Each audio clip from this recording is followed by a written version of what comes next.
అన్నవరం ఎంతమంది తెలుసు? అక్కడ ఉన్న ఆయన పేరే శ్రీ వీర వెంకట సత్యనారాయణ. నేను ఎప్పుడో ఒక 30 సంవత్సరాల క్రితం నా మిత్రుడు వాడు పెళ్లి చేసుకుంటుంటే ఫస్ట్ టైం నేను ఆంధ్రప్రదేశ్ ట్రైన్లో పోయాను. నా లైఫ్లో అలాంటి పెళ్లి అదే మొదటిసారి అదే రాస్తాను. పొద్దున పెళ్ళి అయింది, మధ్యాహ్నానికి విడాలి.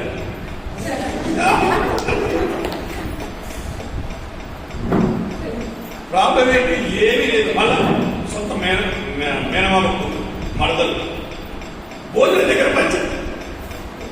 పిల్లగాని అన్నకు పిల్ల అన్న మక్కన ఘర్షణ. వీడు పిల్లగాని పట్టుకొని వీడక్కడ పిల్లని పట్టుకొని పాలడుతుంది కదా. ఇలా చూస్తే కృష్ణ అరే ఇద్దరుంటారా బాబా చెప్తారా?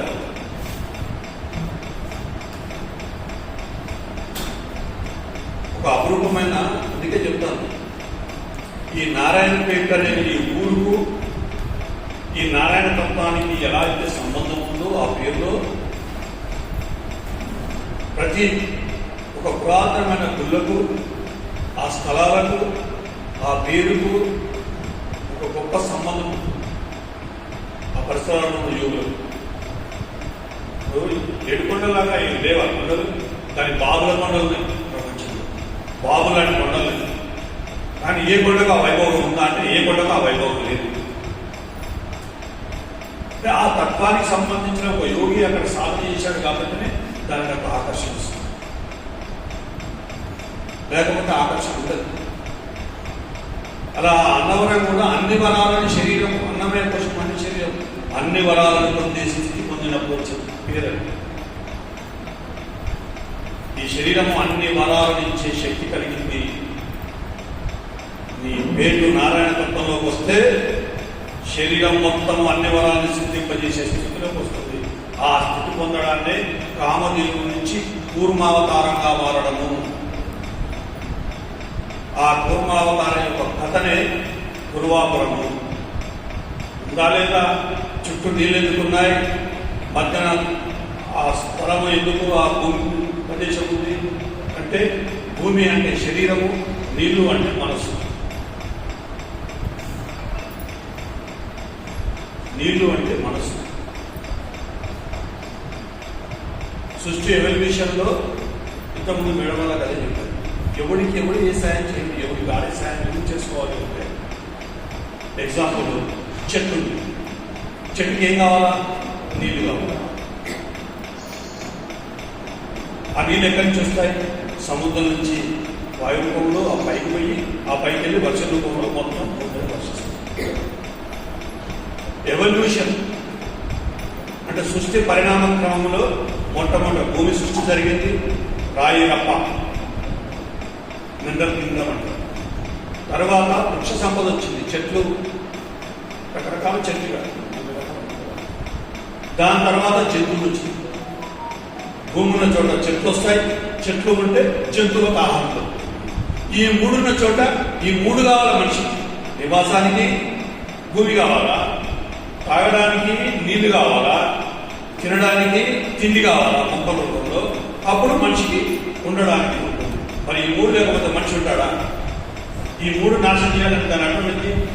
నువ్వు రాళ్ళని నాశనం చేస్తే నీ శరీరాన్ని నాశనం చేసుకున్నట్టు, నువ్వు చెట్లను నాశనం చేస్తే నీ మనసును నాశనం చేసుకున్నట్టు, నువ్వు బుద్ధిని నాశనం చేసుకుంటే నీ ఆహారాన్ని నాశనం చేసుకుంటావు. ఈ చెట్లు మనసు చెట్టు అయినప్పుడు మరి ఆ చెట్లు నీళ్ళు కావాలి. ఈ గుణాలలో మార్పు జరిగేటప్పుడు ఏం జరుగుతుంది అంటే నీ మనస్సు కరిగి నీళ్ళలా మారుతుంది. ఆ మనసు నీళ్ళలా కరిగిన నీళ్లు నదిలాగా చిన్న వంతున మొదలై నదిలా ప్రవాహం తగ్గి సముద్రం చేరి ఆ సముద్రం నుంచి పైకి వచ్చి అది వర్ష రూపంలో కిందికి వస్తుంది. ఆ నీళ్ళు ఎక్కడి నుంచి పోయింది, ఎక్కడి నుంచి వచ్చింది? ఆ మొక్కే మనసు ప్రతిరూపం మొక్కే, నీళ్లకు ప్రతిరూపము మనసే. ఈ రెండు మనసుల కథాలి చెట్టుకు నీళ్లకు సంబంధము. భూమిలో అంటేనే చెట్టుంది, చెట్టుంటేనే భూమి ఆనందంగా ఉంటుంది. చెట్లు లేని భూమి ఎలా ఉంటుంది, చెట్లతో ఉన్న భూమి ఎలా ఉంటుంది? అందుకే శరీరం బాగుంటే మనసు బాగుంటుంది, మనసు బాగుంటే శరీరం, ఈ రెండు బాగుంటేనే మొత్తం బాగుంటాము. ఏది బాగలేకపోతే బాగుంటుంది. సృష్టి ఎలా ఉందో తన మనసు చెట్టులాంటి మనసుకు ఆ మనసులో కలిగిన తర్వాతనే జలరూపంగా తనకు తానుగా జలరూపంగా మారి తన కోసం తను వర్షంగా తయారై తనకు తానే రక్షణ కల్పించుకుంది. ఎవడు కల్పించాడు? తనకు తానే రక్షణ కల్పించు, తనకు తానే శక్తినిచ్చింది. అవునా? ఇదే సృష్టి రహస్యం అంటే. అందుకే ఎవడికి ఎవడు సాయం చేస్తాడో నీకు నువ్వే సాయం చేసుకోవాలా. నీ బాగులు నువ్వే బాగు చేసుకోవాలా. ఇంకొకడు బాగు చేయడానికి లేదు. పైన వెళ్ళలేడు, పుల్లేలేడు, ఏమొకడు లేడు, ఎవడి కథ లేదు. నీ బాగుపడాలా, నువ్వు బాగుండాలి అంటే నీ కథ నువ్వు మార్చుకోవాలా. ఇంకొకడు ఎట్లా మార్చున్నాడు?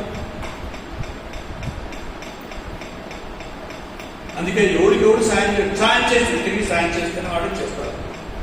కానీ ప్రతి ఒక్కరికి గుర్తుపెట్టుకోండి, ఎవరికైనా హెల్ప్ చేసే విధంగా మనల్ని నడిపించడానికి పై రూపంలో అదృశ్య రూపంలో ఒక గురువు ఉంటాడు. వాడెవడో కాదు. నువ్వు ఒక జన్మలో పైన ఉన్నప్పుడు వాడు కిందున్నప్పుడు నువ్వు పైన వాడికి సహాయ సహకారాలు అందిస్తావు. కాలక్రమేణా నువ్వు పైకి కిందికి వస్తావు, ఈ కిందున్నాడు పైకి పోతాడు. నువ్వు అందించిన సాయం తిరిగి వాళ్ళకి నీకు సహాయ సహకారాలు అందిస్తాడు. ఎవడు ఇచ్చాడు? ఇచ్చిందే తిరిగి పొందావు తప్ప నువ్వు కొత్తగా పొందేదేం లేదు. అందుకే కొత్తగా ఏది పొందినా అది బాకే. జ్ఞానమైనా బాకే, వస్తురూపేణ తీసుకున్నా బాకే, డబ్బులు తీసుకున్నా బాకే, భోజనం తిన్నా బాకే, ఏదైనా బాకే. అందుకే ఈ సేవ ఎందుకుందంటే ఎప్పటి బాకీలు అప్పటి చెల్లించుకోరా అని చెప్పేదే సేవ. ఊరికే లక్ష్మీదేవి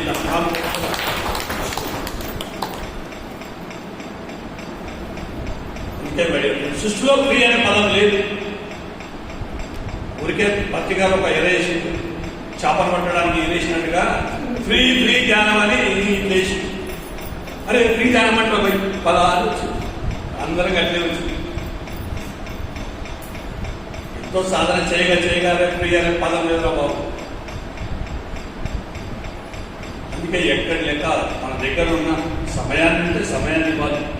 డబ్బులుంటే అపాత్రదానం కూడా చేయకూడదు. అప్పులు చేసి కొంతమంది అలాగూ చేశారు. మానవులు వాళ్ళ మాటలు అయిపోయి అప్పులు చేసి దానాలు చేసి రోడ్డప్పాలని చూశాను. అది పాపం. అలా చేయకూడదు. నీకున్న దాంట్లో సాయం చేయి. 10 రూపాయలు అంటే 1 రూపాయి ఇవ్వు, 2 రూపాయలు ఇవ్వు. 10 రూపాయలు అంటే 20 రూపాయలు ఎక్కువ ఇవ్వకూడదు. నువ్వు తర్వాత మాట్లాడు. సో అందుకే ఎవరు సాయం చేసుకోరమ్మా. నువ్వు చేసిన సహాయమే ఈరోజు మీరు 10 మందికి భోజనం పెట్టారని ఎవరికైనా సరే శ్రీనివాసన్ వాడికి ఎక్కడ పోయినా భోజనం ఎందుకు దొరుకుతుందంటే, ఇప్పుడు గత జన్మలో కాదు ఈ జన్మలో ఎక్కడ పోయినా అందరికి భోజనాలు, వాడు ఇంటికి వస్తే వాడికైనా భోజనాలు ఎవరు పెట్టాడో వాడికి నడిలో అడవిలో ఉన్నా వాడికి భోజనం దొరుకుతుంది. ఇచ్చేవాడికి తిరిగి వస్తుందండి. వాడికి ఎందుకు అందరి ఆకలించే వాడికి ఆకలి ఇచ్చేది నేచర్. అవ్వలేకపోతే భూమి ఆకాశానికి వెళ్ళి ముడిపడతాడు. అది జరిగింది. ఏది ఇచ్చినా తిరిగి పొందుతాం. మనం మంచి జరగాలంటే నువ్వు మంచి ఇవ్వకొస్తావు. నువ్వేమో పక్కని బాగా తిడతావు, మీ అత్త చెడ్డలను ఊరంతా ప్రచారం చేస్తావు. కానీ నీ అత్త పొగడాలా? ఎట్లా పొగుడుతుంది? పక్క వాళ్ళందరూ చెడ్డలని చూస్తావు, నిన్ను మంచోళ్ళుగా ఎట్లా చూస్తారు వాళ్ళు? నీకు మంచి జరగాల, నువ్వు నీ ఇంట్లో మీదనేమో నీకు ఎఫెక్షన్ ఉంటుంది, అందరూ నీ మీద ఎఫెక్షన్ చూపించాలా? నీకుంటే కదా, వాళ్ళ మీద నీకు ప్రేమనే లేదు. అసలు ఆ ప్రేమనే పదం లేదని 10 మంది పత్రిక ఊరికే చెప్పలే, కరెక్టే చెప్పినే. నేను అదే తెచ్చుకున్నా. తల్లి ప్రేమ ఉంది, తల్లి ప్రేమ గుడ్డిది. ఆ పిల్లల మీద తప్ప పక్కడి మీద ఉంటుంది. పక్క అంటది, పక్క పిల్లలు ఆగదు. అసలు అమ్మతత్వం అనేది అందరి పిల్లల్ని ఒకేలాగా చూసే తత్వంలోకి ఎవరైతే వస్తారో అది సరి అయిన అమ్మతత్వం. పక్కవాడు కాదు, ప్రపంచంలో పిల్లోడు నీ పిల్లోడు అలాంటి భావన రావాలి. అది వచ్చిన రోజున నువ్వు సరి అయిన తల్లితత్వంలోకి వచ్చినట్టు, అమ్మతత్వంలోకి వచ్చినట్టు. నీ పిల్ల మీద ఎవరి పిల్ల ఒక కాకి పిల్ల కాకి ఉంటే అది ఎవరికైనా ఉంటుంది. ఆ దాన్ని అప్పుడుస్తుంది అసలైన దైవత్వం యొక్క ప్రేమ. ఒక 2016 అనుకుంటా పైనుంచి నక్షత్రం ఎప్పుడు బుక్కులు చదువు అని చెప్పి స్వామి మనం ఎప్పుడు బుక్కులు చదివకుండా లేము. ఓకే లేదు, ఇప్పటికీ 6 సంవత్సరాలు దాటి నేర్పిస్తున్నారు. అవల కాదు, హిందిగా చదవమంటున్నా అని చెప్పి తిరిగేస్తే ఆ ఒక్క సెంటెన్స్ కోసం ఈ హృదయ కేంద్రానికి విశుద్ధ కేంద్రానికి మధ్యన ఇక్కడ ఒక కేంద్రం ఉంటుంది.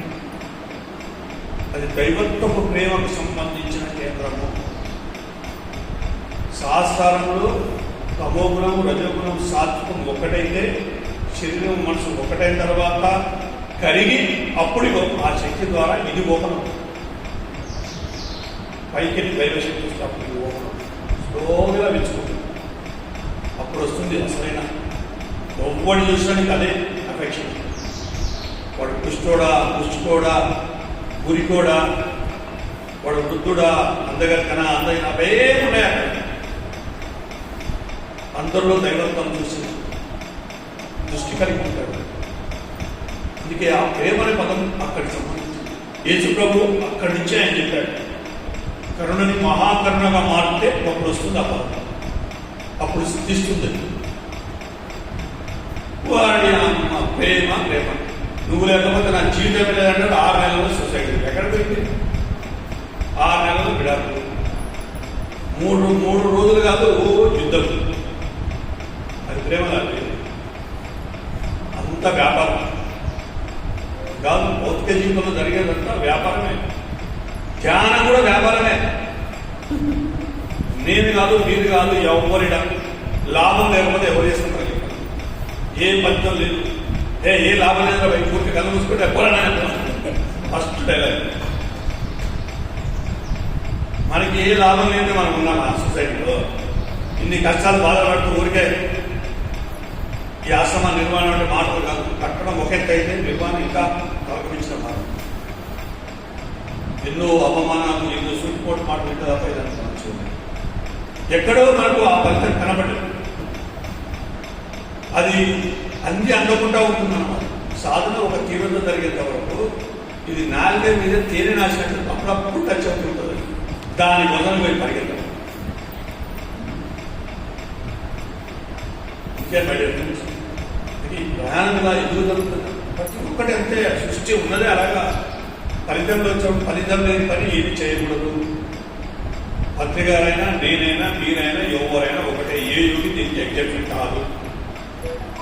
ఫలితం కనబడ్డప్పుడే వాడు ప్రయత్నం చేస్తాడు. ఫలితం లేకపోతే ఏ సైంటిస్ట్ కానీ ఎవరు కానీ ఏ పని చేయడు. ఏ ఎక్స్పెరిమెంట్ జరగదు.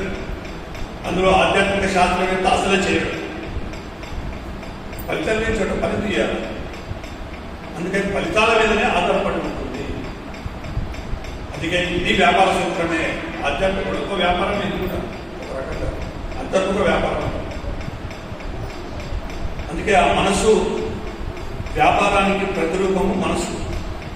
మనసు పవిత్రంగా ఉన్నవాడు వ్యాపారం చేయాలి. అందుకే వైశ్యుడే ఎందుకు వ్యాపారం చేయాలంటే వాడి కారణంగా పాటిస్తాడు, వాడు దాని అవును. ప్రతి ఒక్కడు వ్యాపారం చేస్తే సక్సెస్ ఎందుకు కాదు? వాడు చిరుబండంతో కూరగాయలు అమ్మినవయా, కూరగాయల దగ్గర పక్కన గుడ్లు అమ్ముతావు నువ్వు, ఎట్లా అమ్ముతావు? అది అపవిత్రం. జనరల్ స్టోర్ పెట్టి పప్పులు ఉప్పులు అమ్ముకుంటే ఆడ గుడ్లు అమ్ముతావు, ఎట్లా అమ్ముతావు? అది సరికాదు వ్యాపారం. చాలా మందిని గుడ్లమ్మి దివా తీసి గుడ్డు మంచి చాలా మంది చూసింది. కేవలం గుడ్డవాళ్ళు ఒక ఇంటికి వెళ్ళాను. వాడు టెన్షన్లో ఉన్నారు కుటుంబం అంతా. నన్ను ఇంటికి పిలిచింది, అలా బాధ చెప్పాను. ఒకసారి షాపు కూడా అన్నాను. మంచి జనరల్ స్టోర్ వెళ్ళా. 50 లక్షల అబ్బాయి అంటే వాడు సూసైడ్ చేసుకుని ఆలోచన సార్ వాడు గుడ్డం ఎవడో కస్టమర్లు అంటుందని గుడ్లు తెచ్చి పెట్టుకుంటే చక్కగా ఉన్న వ్యాపారం పోయి నష్టాల పాలై 50 లక్షల అప్పు తీసుకుంటాడు. అరే నీకు గుడ్డున్నారా, స్వచ్ఛమైన కోమటోడివి, నువ్వు ఎలా ఉండాలా, ఈ గుడ్డనాలు వచ్చేదైతే నువ్వు పోయేది కూడగొట్టుకున్నావు అని చెప్పి అవన్నీ బయట వేసి మొత్తం కడిగేసి చక్కగా చేసుకోమని చెప్పి అగరబత్తులు ముందు ఒక పెరుగుడు పెట్టించి ధ్యానం చేయించేసి వాడు సంవత్సరం తిరిగేసరికి అలా వాడు అప్పలు ఒక పూజ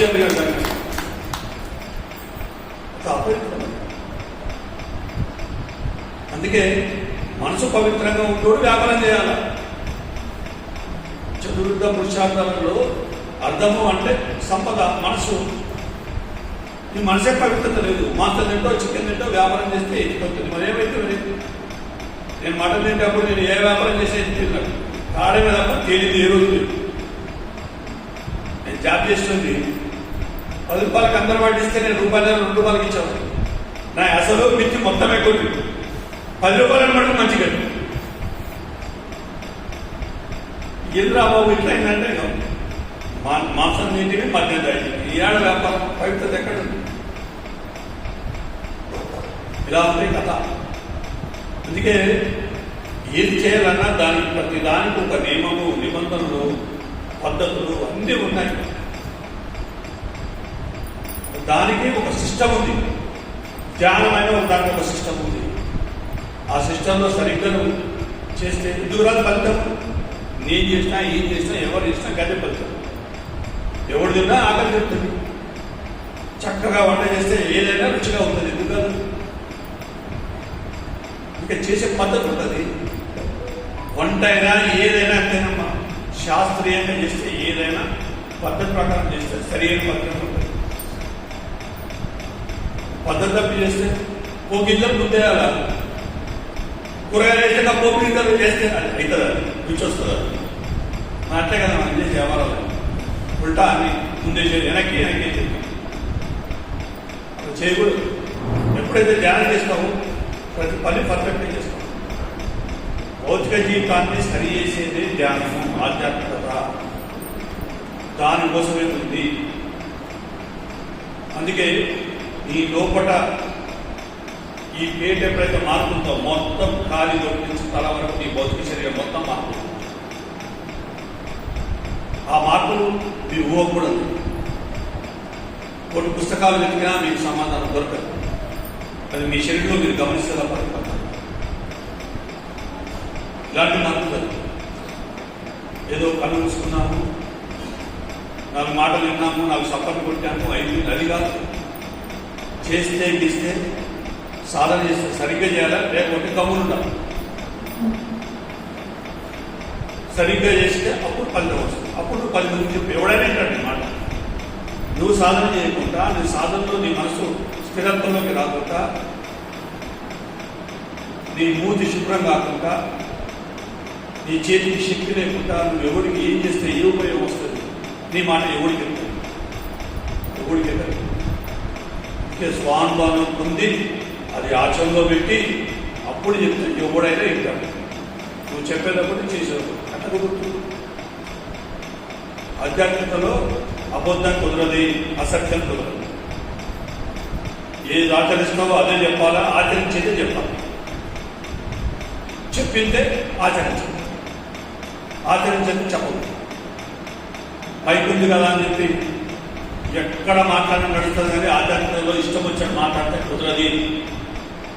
ఈ మైకు శివుడి మెడలో పాము లాంటిది. ఇటు అన్నావా, ఇటు కదిలినా అది ఎంత కాటేస్తుందో. ఒక్క తప్పు మాట మాట్లాడినా నీకు ఒక కాటు పడుతుంది, అంటే నీకు ఒక జన్మం పెరుగుతుంది. నేను 2002లో నుంచి 2014 వరకు ఏదో జరిగింది టైంపాస్ కార్యక్రమం. సెక్రటరీగా ఉంటుంది, సేవ చేశాం బాగా. కానీ ఆ 14 ఎన్నికలు నువ్వు తెలుసుకొని లోపలికి వచ్చిన తర్వాత నాకు అర్థమైపోయి 15లో నేను సాధన మీద దృష్టి పెట్టాను.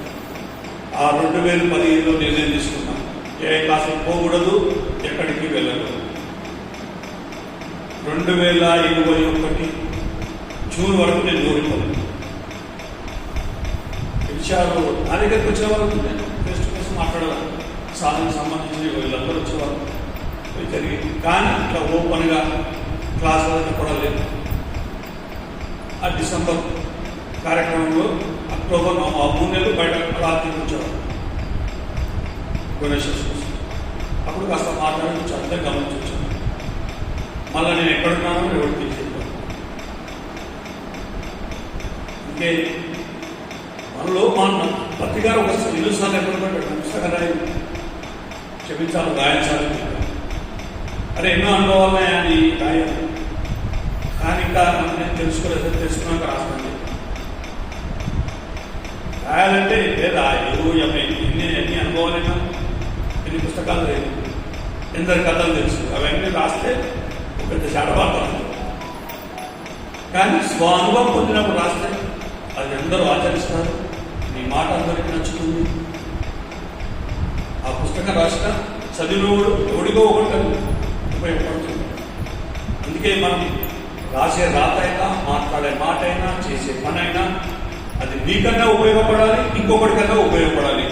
నీకు ఉపయోగపడగా ఇంకొకటికి ఉపయోగపడలేదు. మాట వేస్ట్, చేసిన పని వేస్ట్, రాసిన రాత కూడా వేస్ట్.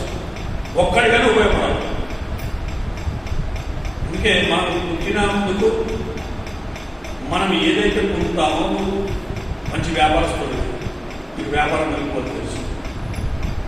ఆ వ్యాపారం వెలుగులు ఒక్కడికైనా చెప్పాలి, ఒక్కరినన్నా నీలాగా తయారు చేయాలి. నువ్వు ఆధ్యాత్మికలో ఒక మంచి స్థితికి వస్తావు. ఆ స్థితికి వచ్చేంత వరకు ఒక వ్యక్తిని సహాయసహకారం అందించాలి. అప్పుడే నువ్వు నీ మీద పుట్టిన లక్ష్యం కంప్లీట్ అయిపోయింది. దాని వల్ల 1000 మంది అంటే మనలాగా మనలాగా ఒకటి తయారు చేస్తే మన లక్ష్యం అయిపోయిందంటే ఈ భూమి మీద పుట్టిన పర్పస్ కంప్లీట్. అందుకే మనకు తెలిసింది దేని కూడా దాచిపెట్టుకోకూడదు, అది పంచాలి. ఏదైనా కావచ్చు, డబ్బులా లేకపోతే వ్యాపారమా లేకపోతే ఏదైనా వృత్తికి సంబంధించిన నైపుణ్యం ఏదైనా కావచ్చు. అది 10 మందికి చెప్పాలి. ఒకరికన్నా నీ వల్ల బాగుపడాలి. అప్పుడు నువ్వు పొందిన దానికి సార్థకత, నువ్వు దానికి న్యాయం చేసినట్టు. అర్థమైందా?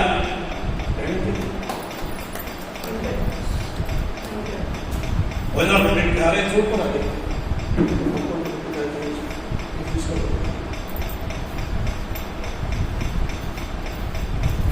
రైస్ కూడా పెట్టు. రోజు నుంచి అన్ని కావాలి పాపం. సో అది అందుకే ఆధ్యాత్మిక అనగానే ఊరికి ఏదో టైం పాస్ చూడదు. ఖచ్చితంగా మార్పు జరగాలి. గుణాలు మార్పు జరిగిందా ఇక నేను ఆపలేడు. అప్పటి వరకు చాలా కఠినంగా ఉంటుంది. ఏ జ్ఞానం అనిపిస్తుంది, చేతిలో ఇబ్బందులు వస్తాయి, మానసికంగా చిరాకు వస్తుంది, చేసే పనులలో ఆటంకాలు వస్తాయి, మనల్ని తిట్టే వాళ్ళు ఎక్కువ అవుతారు, అవమానపరిచే వాళ్ళు ఎక్కువ అవుతారు, జరగవలసిన పనులన్నీ అయ్యి జరగకుండా ఉంటాయి. ఇన్ని రకాలు వస్తాయి. అవన్నీ మీరు స్థానంతో భరిస్తూ కొంచెం ఓపిక పడితే మొత్తం శ్రీమంతం. ఎందుకంటే నీలో చెప్పాను కదా, ఈ పేటు నారాయణ తత్వంలోకి వచ్చేంత వరకు కష్టం ఒక్కసారి వచ్చిందా మొత్తం కథ మారి. ఇది మారగానే నీ భౌతిక శరీరం మొత్తం మారిపోయా. శరీరం మొత్తం శుద్ధి జరిగి సంపూర్ణమైన ఆరోగ్యం వచ్చింది. ఈ కాయం అంటే శరీరం మొత్తం కామదేవం అంటే అన్ని వరాలు ఇచ్చే స్థితికి వచ్చేసింది. ఇవి ఏముందా? నీ పేరు నారాయణ తత్వంలోకి వస్తే అంతలో కథ జరుగుతుంది శరీరం. అందుకే బయట వెనుకకండి మీ సమస్యలకు. సరిగ్గా 6 నెలలు పాటిస్తూ సాధన చేయగా ఎవరి పేటైనా నారాయణ పేట అవుతుంది. ఎవరి పుట్టైనా నారాయణ తత్వంలోకి వస్తుంది. నరతత్వం అంతా నాశనమై దైవత్వంలోకి వస్తుంది. అర్థమైందా? అందరూ మత్తులోకి ఊరుకున్నారు. అర్థాలు చేసి ఒక 10 నిమిషాలు ధ్యానించారు. కళ్ళంతా తీసేసాం. కళ్ళు రెండు కూర్చున్నాం.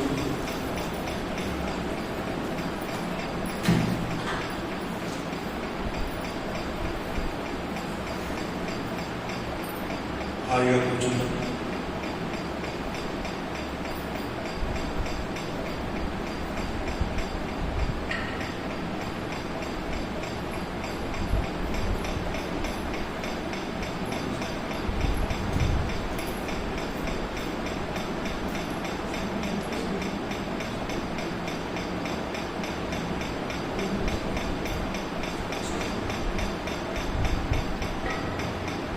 ఓకే మాస్టర్స్, నేను రెండు చేతులు చేసి తల మీద పెట్టుకున్నాను.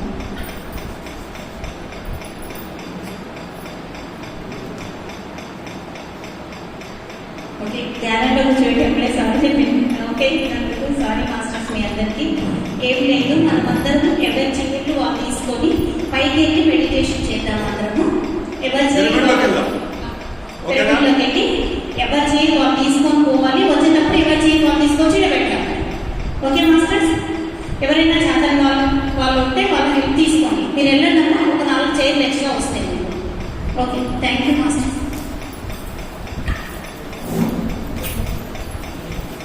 దయచేసి ఇంకా ఎవరైనా ఫోన్స్ ఆన్లో ఉంటే ఫోన్స్ అన్ని కూడా ఆఫ్ చేసి పెట్టుకోండి దయచేసి.